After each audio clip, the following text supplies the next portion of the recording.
Queridos hermanos, buen día. Les saludo a su amigo el diácono Antonio Cervantes Silva. Soy diácono permanente de la Parroquia Jesús Divino Maestro en Monterrey, Nuevo León, México. Les saludo en este viernes 5 de febrero, un día importante para nosotros porque celebramos la fiesta de San Felipe de Jesús, el primer santo mártir mexicano. Por eso las lecturas que vamos a meditar, que voy a meditar con ustedes hoy, son las que corresponden aquí a nuestro país. Y son unas lecturas muy adecuadas al tiempo que estamos viviendo, a esta época de pandemia en la que tantas personas han muerto. Entonces vamos a meditar. La primera lectura es del libro de la Sabiduría, capítulo 3, versículos del 1 al 9. También vamos a reflexionar. En este caso vienen dos lecturas aparte del Evangelio. La segunda lectura es de la segunda carta del apóstol San Pablo a los Corintios, capítulo 4, versículos del 7 al 15. Y el Evangelio de Lucas, capítulo 9, de versículos 23 al 26.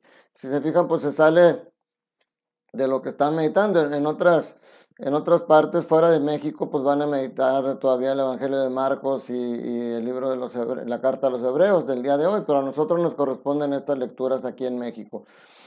Y les digo que son muy adecuadas porque algo que desde aquel entonces ya era una inquietud para la gente y que sigue siendo para muchas personas el día de hoy, es por qué a los justos les va mal, por qué a veces las personas que sentimos que más o menos vamos caminando bien con el Señor, de repente nos pasan muchas pruebas, muchas tribulaciones. Y la gente, a los impíos que le llamaban en aquel entonces, la gente que se porta mal o los delincuentes o algo, sentimos que ellos prosperan mucho, o sea, les va muy bien, tienen dinero, etcétera. Entonces el dilema era, ¿por qué los justos sufren y por qué los malos gozan? Esto es algo que ya desde entonces se pensaba. Entonces hoy la carta este libro de la sabiduría, fíjense lo que dice, las almas de los justos están en las manos de Dios y no les alcanzará ningún tormento. Los insensatos pensaban que los justos habían muerto, que su salida de este mundo era una desgracia y su salida de entre nosotros una completa destrucción, pero los justos descansan en paz. Dice, la gente pensaba que sus sufrimientos eran un castigo, pero ellos esperaban confiadamente la inmortalidad.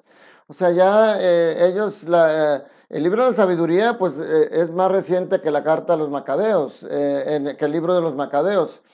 En el libro de los Macabeos es donde por primera vez aparece el concepto de la resurrección. En este libro de los Macabeos habla de cómo al regresar de una batalla, en algunos cadáveres de las personas, de los soldados que habían muerto en batalla, encontraron objetos que eran contrarios a su fe. Entonces Judas Macabeo sentía que pues, sus difuntos habían pecado y entonces empiezan a orar por ellos y juntan 2000 dracmas para ofrecer sacrificios. Hagan de cuenta como para mandar a hacer misas por ellos, pero en aquel entonces pues ofrecían los sacrificios para pedir el perdón de los pecados, porque ellos ya tenían el concepto de la resurrección y sabían que el Señor podía perdonar los pecados aún después de muertos. Hoy en este libro de la sabiduría nos hace ver que el destino final no puede ser igual para justos y para impíos. Por eso dice, los justos descansan en paz. Dice aquí, después de breve sufrimiento recibirán una abundante recompensa, pues Dios los puso a prueba y los halló dignos de sí. Los probó como oro en el crisol y los aceptó como un holocausto agradable. En el día del juicio, los justos como chispas que se propagan en un cañaveral. Entonces, esto es lo que el libro de la sabiduría nos empieza a dar ese consuelo, que al final, en aquel entonces, la gente pensaba que todos los muertos iban a un mismo lugar, lo que le llamaban el Hades o el Sheol, pero aún en ese mismo lugar sentían que no estaban juntos los justos con los impíos. ¿Se acuerdan en el Evangelio de Lucas cuando habla del pasaje del rico Epulón y de Lázaro? Dice que el rico Epulón murió y lo sepultaron y que Lázaro partió al seno de Abraham. Entonces, como que había dentro del mismo Hades había una parte donde estaba el seno de Abraham. ¿Se acuerdan también cuando rezamos el credo de los apóstoles? Dice que Jesucristo descendió a los infiernos.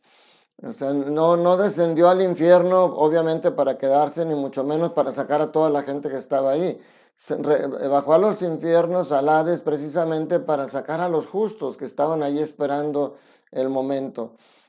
Ellos no conocían todavía a Jesucristo en el Antiguo Testamento, en los tiempos del libro de la sabiduría, pero ya tenían ese concepto de que iban a tener un final diferente a aquellas personas que estaban en paz. Entonces, ese es el gran consuelo para nosotros, que cuando la gente ha perdido un ser querido, ese es el gran consuelo. Y al final de la primera lectura dice, los que confían en el Señor comprenderán la verdad, y los que son fieles a su amor permanecerán a su lado, porque Dios ama a sus elegidos y cuida de ellos. En la segunda lectura que presenta hoy aquí en México es la carta, como les decía, la segunda carta de San Pablo a los Corintios.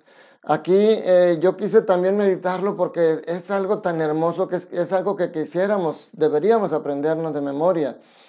Dice, hermanos, llevamos este tesoro en vasijas de barro para que se vea que esta fuerza tan extraordinaria proviene de Dios y no de nosotros. Ayer meditábamos cómo a veces creemos que el milagro que debe de hacer Dios para nosotros con nuestros enfermos es sanarlos a todos, y no es posible. O sea, no es posible, porque al final de cuentas el destino de nosotros es ese. La muerte no es el final de un camino, sino es el paso necesario, como vamos a ver ahorita en el Evangelio. Pero sin embargo el milagro es que aún a pesar de ese grande sufrimiento por la pérdida, seguimos de pie, seguimos adelante en nuestro caminar, pero no es por nosotros. Por eso dice que esta fuerza extraordinaria proviene de Dios y no de nosotros. Y luego fíjense, esta parte es la parte más hermosa que creo que deberíamos de aprendernos. Dice, por eso sufrimos toda clase de pruebas, pero no nos angustiamos. Nos abruman las preocupaciones, pero no nos desesperamos. Nos vemos perseguidos, pero no desamparados. Nos vemos derribados, pero no vencidos. Ese es el destino de los que creemos en Dios y de los que permanecemos firmes en Él. Hoy, como les decía, al día de hoy, aquí en Nuevo León, ha habido 7,942 personas que han fallecido a causa del COVID, nada más, aparte de los que han muerto por accidentes o por enfermedades de otro tipo. Pero por el COVID han muerto en Nuevo León 7,942 personas. Y en toda la República Mexicana, según nuestras estadísticas, han muerto 161,240 personas. Y ya no digamos en todo el mundo. Entonces, por eso les decía que estas lecturas son muy esperanzadoras, porque el libro de la sabiduría nos habla de que estas personas, por fe, sabemos que parten a un lugar mejor, a un lugar donde ya no sufren, donde ya no hay llanto, donde ya no hay dolor, donde Cristo ha abierto ya las puertas del cielo para nosotros. Y dice, nosotros poseemos el mismo espíritu de fe, sabiendo que aquel que resucitó a Jesús nos resucitará también a nosotros con Jesús. Qué hermoso, eso es algo que debemos de considerar siempre.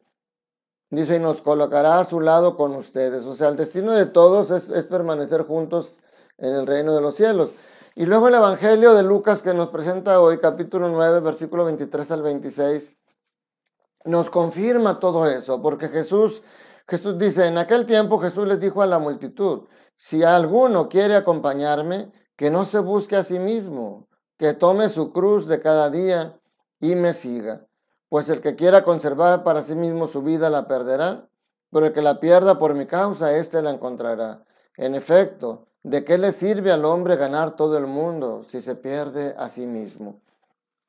O sea, Jesús anuncia, siempre cuando él anunciaba la pasión, les decía que él tenía que pasar por esos sufrimientos, tenía que pasar por la muerte, porque era el paso necesario para poder vencerla y abrir el camino para nosotros. Hoy les deja claro también que ese mismo destino es el destino que debemos de tener todos sus seguidores. Anuncia la necesidad de pasar por la pasión y la muerte que él pasó. Es caminar tras las huellas del Maestro, ¿no? El camino que Jesús sigue, nosotros lo tenemos que seguir y eso incluye la cruz. O sea, nos enseña este evangelio a perderle el miedo al sufrimiento y a perderle el miedo a la muerte. No buscar el sufrimiento por sí mismo, no buscar la muerte, sino buscar vivir de la mano de Dios, aceptar y llevar la cruz, porque eso nos conduce a la vida verdadera. Este es el mensaje tan hermoso que nos trae en esta fiesta de San Felipe de Jesús, porque fue un mártir que dio la vida en Japón y siempre dando testimonio de esa fe tan grande en Jesús, prefirió morir que renegar de esa fe. Entonces, mis hermanos, esa es nuestra convicción, esa es nuestra fe. Eso es lo que ya desde los macabeos veían o prefiguraban que había una vida después de esta. Y la sabiduría nos dice que esa vida es donde se hace la separación. Aquellos que aquí gozan y disfrutan de muchos placeres, de mucho dinero, de muchas cosas que decimos es injusto que estas personas que se dedican al mal les vaya tan bien y que a nosotros que tratamos de estar bien con Dios pasemos por tantas pruebas. Pero aquí esta pregunta última que les leí ahorita dice, ¿de qué le sirve al hombre ganar todo el mundo si se pierde a sí mismo? Eso es, tú decides, mi hermano, ¿qué prefieres? ¿Ser feliz en esta vida? Que aún así ni crean que ellos son totalmente felices, vivir siempre a escondidas, vivir siempre con el miedo de que los maten, no tienen la única felicidad plena es seguir a Cristo, porque es lo que hemos dicho otras veces, aún en el dolor y el sufrimiento que esta vida nos da, somos ese tesoro en vasijas de barro, que podemos salir adelante de todo eso porque Cristo está con nosotros. Y al final, todo esto es una purificación para que podamos entrar con Él en el reino de los cielos. Y entonces sí, va a venir una vida eterna. Aquí podemos vivir 20, 80, 100 años, allá vamos a vivir toda la eternidad. ¿Y dónde prefieres vivirla? ¿En el lugar del llanto y el dolor o en el lugar de la paz celestial junto al Señor? Es nuestra decisión, nosotros decidimos a quién seguir. Te doy la bendición esperando que estas palabras nos den el consuelo a los que han perdido un ser querido y nos den la fortaleza para seguir adelante en nuestro caminar. Recuerda, aunque no lo veas, Dios está contigo en todo momento porque Él te ama y Él quiere que seas feliz. La bendición de Dios Todopoderoso, Padre, Hijo y Espíritu Santo, descienda sobre ustedes y sus familias y permanezca para siempre. Cuídate mucho, te mando un fuerte abrazo, que estés bien.